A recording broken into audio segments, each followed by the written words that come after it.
Proteas women earlier.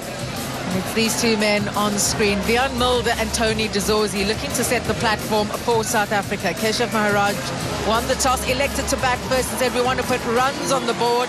Had a look at the women's game earlier, but how about this for Jimmy Neesham, leading out the Black Caps for the first time. Captaining today, of course, Tom Latham injured, not able to play today. And a couple of changes for New Zealand. And a wonderful opportunity for Katane Clark to make his debut. New Zealand are favourites in home conditions here in Wellington. Good energy among the team. Yeah, there is. Jimmy Neesham's a cheeky fella, so I'm sure he's going to have a few laughs out of that side. They're a team that we've probably seen a lot more in our domestic competition. And Kelly, Tim Robertson, the locals around here. It's great to see Bevan Jacobs back in the side. Played the last game, but didn't have to do too much. I think it's a New Zealand side that whoever gets an opportunity, there's pride to represent their country. Cleaver will take the gloves as well. So there's players that we've seen in the New Zealand colours before, probably similar to South Africa, Cass, where they're starting to get a few more opportunities, starting to get an understanding of the step up that it takes at international cricket. I think it's a big job for Tony de Zorzi. Someone that has a great technique, is more of a glue in the side. He's just been found a little bit searching, trying to go leg side of the ball. Just wonder if his role here, Mulder, is actually take a little bit of pressure off and actually take on the bowlers a bit more at the top. Yeah, I'll be disappointed. 4-ball duck in the last game, and New Zealand picked up 3 wickets on the power play. Really just put a stop on South Africa towards the end. Ngobani Mokoena with a wonderful cameo, getting South Africa to a respectable total, but wonderful knocks from Tom Latham and Devon Conway, just setting the platform for New Zealand. A 96-run opening stand that got them on their way to victory. As you say, Vian Mulder will be looking to take pressure off Tony de Zorzi. Esterhuizen in at 3. South Africa need a much better all-round performance.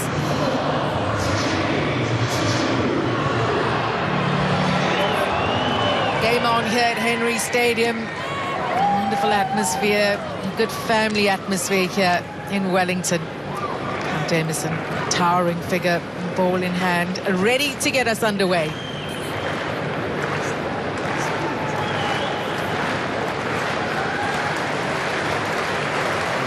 Already getting involved.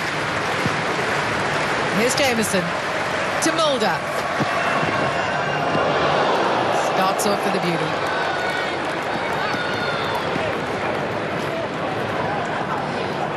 Jameson, a lot of injury issues. He's rebuilt his body alongside a number of support staff in this Black Cap side.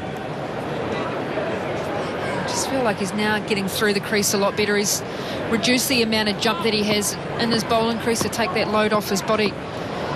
Challenge with him as a batter is he can swing the ball away.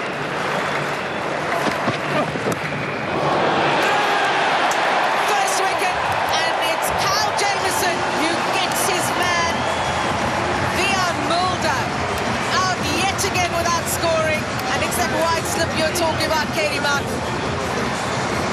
His feet go nowhere, just stuck on the crease, pushes his hands out at the ball. Tim Robertson, lovely catch in there.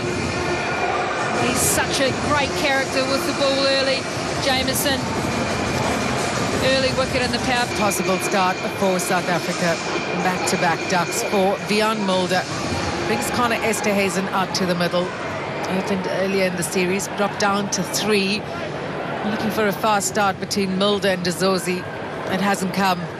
Kyle Jameson in the wickets immediately. Running in now to the new man, Esterhuizen.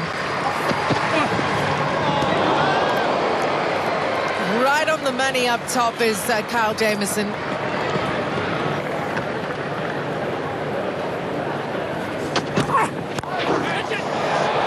Onto that quickly. And will give him some confidence, Tony de Zorzi. First boundary for South Africa.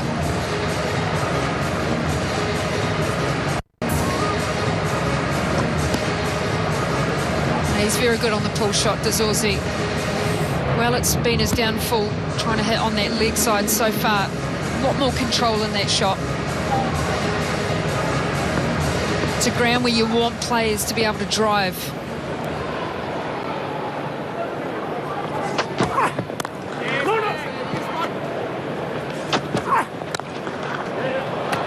the ground this time.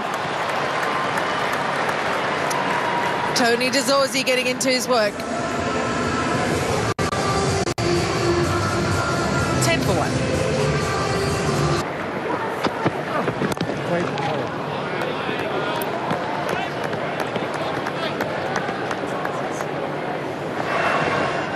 Was his first over. Just attacking that channel line, was able to pick up the edge. You just see there's enough off the wicket. It's that slight little bit of grass on the top. This one looking to try and hit the pad there. Beautiful finish.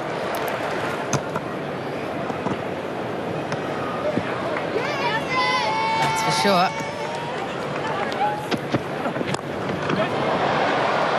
Over the inner ring. Not sure that's where he intended it to go, but 4 nonetheless for Connor Esterhuizen.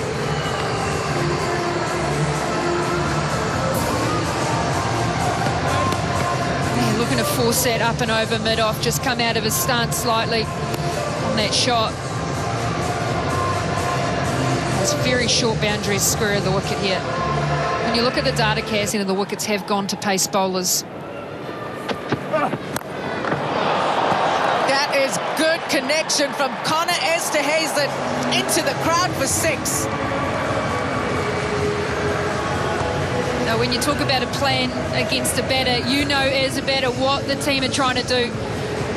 Now we've seen an adjustment, stand and deliver. This is a very good shot for Connor Esterhuizen, who plays the pool so well.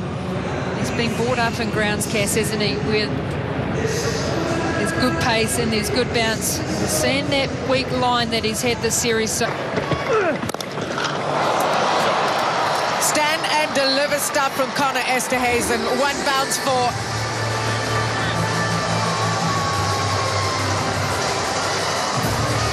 Lovely shot. Sears has been good so far in this series. What were the conversations within the side, Bevan, around how you expected South Africa to approach this? Yeah, look, I mean, obviously the series is still in the balance here, so them coming out to bat first, you know, it's a good option for.